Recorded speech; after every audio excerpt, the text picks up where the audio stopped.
y'all. So it's been almost a year since I sat down with you guys and did a little bit of grief share. It helps me a lot to cope with things going on. Today marks 3 years since my late husband, Kale, died very, very unexpectedly and very suddenly at the age of 31. Feel like I cope in a lot different ways, but everything kind of still stands the same. It still hurts like hell. If y'all don't know the story behind this dress and this bench, I know this isn't my normal attire. I wore this dress to my late husband's funeral. I wanted to burn it, but I kind of find purpose in wearing it again around the time that he died and just repurposing it and just kind of grabbing the bull by the horns kind of psychology to it. This swing his parents got for me, and I've had a lot of deep thoughts on this swing. This swing has brought me a lot of healing, and that's exactly what they intended it to do. So I'd just like to sit down and kind of talk about what's been going on and how I cope. I've been doing this channel a disservice. Grief is the reason why I got brave enough to start posting on social media in the first place, sharing my journey with cold plunging and how that naturally helped me heal from, some really wild mental health issues when it comes to grief, because it is a roller coaster of emotions, and it still is. My body has been playing some really cruel, messed up tricks on me in the past couple days. The week leading up to the death anniversary has always been hard for me, but especially now, because just yesterday I woke up with the worst sore throat and I really thought I was sick and I was having a cold. But stress can cause so many of these symptoms, physically, mentally, emotionally. So that's why I'm sitting here with like a basket full of kittens right now, because I need lots of support. And when it comes to grief, I feel like surrounding yourself with people that love you, your animals, everything that you love. My garden is right here. It's really healing.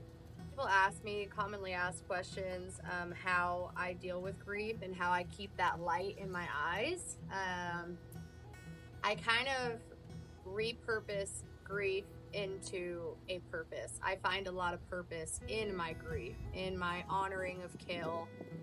He would be extremely proud of me. His mom still tells me stories of when he was a little boy and he had all of his tractors lined up. He used to farm in the living room with the carpet and water his plants till he drowned them.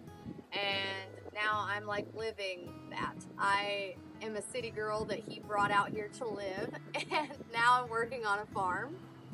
And I think he'd be really proud of that. Finding a purpose in grief is very important, and sometimes it's not easy to do, but feeling that happiness and joy with the little things in life is like the best start that you can have. And then the most cliche thing ever, you need to start planning your dreams, because in the last video that I made like this, I was thanking you guys for 1,000 subscribers on YouTube, and now we're almost at 650,000 subscribers. You have made my entire dreams come true. I find a lot of healing in sharing with y'all, and I never regret doing it. But it's just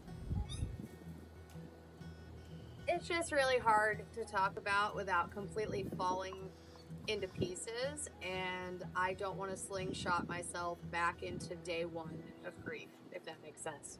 Well, hey guys, jump scare, editing JoJo here.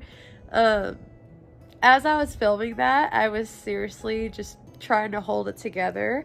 With grief, another analogy that I wanted to touch on that has kind of helped me. A lot of you guys notice that I keep it together a lot of the times. That's just what I film, and that's just what I show y'all. It's not all the time. There's this analogy, it's called the Herschel's analogy. I believe that's how you say it, and it's the ball in the box grief analogy here. So over time, we're gonna say that the grief is the ball, okay? When it first happens and you're first pushed into the beautiful journey of grief, the ball is gigantic inside of the box, right? It's huge. It's pressing up against the sides. There is a pain button inside of this box that the ball is constantly pushing on, and it's anguish. It's excruciating. It is an unbearable, unimaginable pain. As time goes on, the box stays the same, but your grief ball starts to get smaller and smaller. And as the box moves, your grief is bouncing around, and only every now and then, as the ball gets smaller, will it slam into that pain button.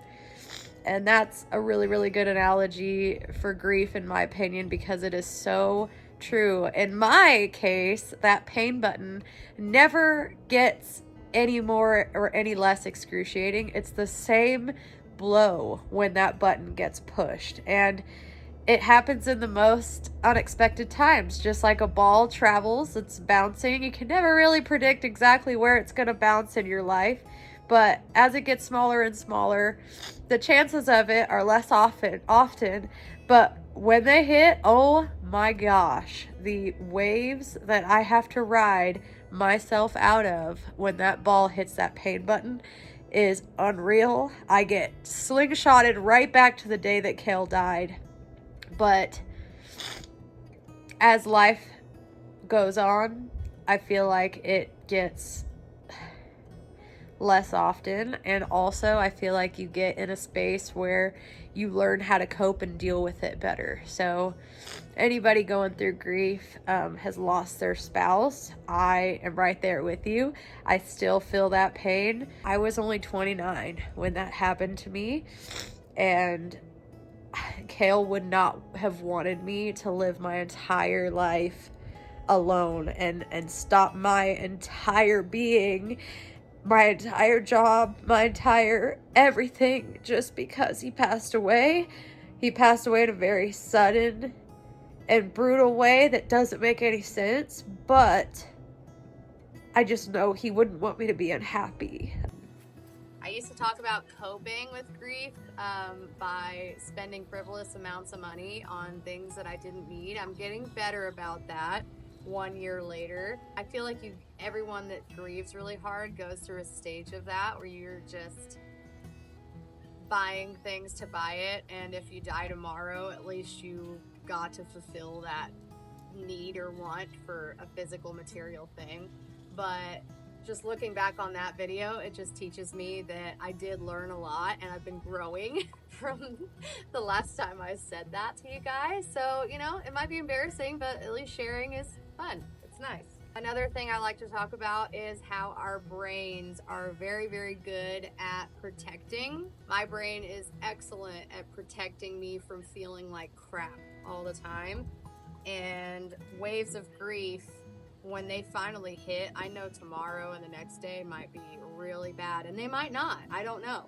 My brain is either going to remind me of what happened to me in the next couple days, or it's going to leave me alone and let me enjoy my time with Kale's parents and not totally lose my mind. But if I totally lose my mind with them, then that's what happens, and that's okay. Let your brain distract you for a while. Don't just sit in your grief and let yourself feel that excruciating wave of pain constantly. Let your brain distract itself. Do stuff that makes you happy, that gives you fulfillment, that makes you feel accomplished outside of work, outside of making money, outside of paying bills. Do something that helps you feel fulfilled, like gardening or playing with cats and letting them fight right in front of you for fun, and growing plants. Anyone healing from grief really needs to get outside and just, even if you sit on the concrete barefoot in a dress, it helps. It helps a lot. Well, y'all, I couldn't hold it together enough at that point, so I'm just going to end this one here. Thank y'all for listening. For all of my grievers, hang in there. It always gets better. I'm going to go hang out with family and decompress. You guys are a way bigger part of my healing journey than you even realize, and I appreciate you guys so much. I'll see you guys in the next one. Okay, love you. Bye.